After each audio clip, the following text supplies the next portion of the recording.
Reading this chapter on children in heaven, I wonder if you recognise anyone. In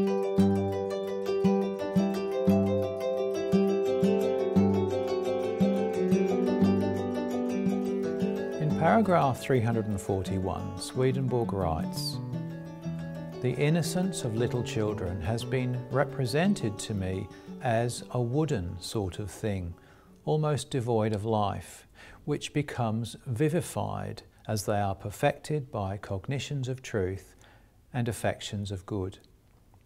And as I read this, I can't help but be reminded of Pinocchio.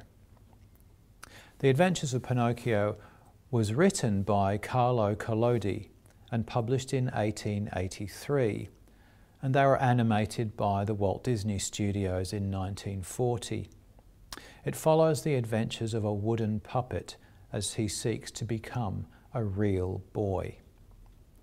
And I've often wondered whether Collodi was influenced by Swedenborg's work when he wrote this story, although there's no evidence of it that I'm aware of. Not that I think he needed to be directly influenced by reading Swedenborg, rather he seems to be tapping into the same universal archetypes that Swedenborg describes in his Science of Correspondences. And I think there are other examples of this taking place. In 1726, Jonathan Swift published his novel Gullivers Travels. Swift describes all sorts of strange experiences which I remember being brought to life in the 1996 TV miniseries starring Ted Danson. Many of the physical characteristics of the people Gulliver meets are metaphors for their mental and psychological states. So, for example, the Lilliputians are small-minded, they're warlike and suspicious. But I particularly remember the Huinim, who are gentle and above all rational creatures, talking through their concerns and grievances to solve their problems and disagreements. And this contrasts with the humans who live in the same land, who are barbaric, with little concern for anything higher than the physical satisfaction of their desires. And in Swedenborg's work, horses represent the understanding.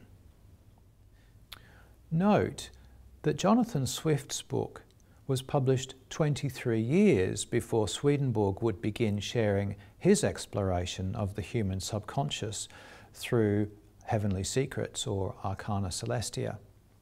And Swedenborg makes a connection with much earlier literature, with stories of Pegasus and the Trojan horse, among others. I've put the text to this paragraph in the description below. It all goes to show that Swedenborg's Science of Correspondences is not unique to him. His particular contribution was to gather these images and archetypes together into a single coherent system and to show their universal application to the Bible, to dreams, to myth and to legend. Of course, we have our own contemporary myths, and one of the modern images which I'm always fascinated with is the zombie, the living dead with a hunger for human brains. What do you think they tell us about our own deeper natures? I'd love to read your thoughts. Feel free to add them to the comments below.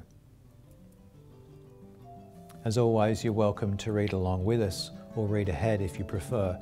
You may have questions you'd like to ask in the comments. Enjoy the journey.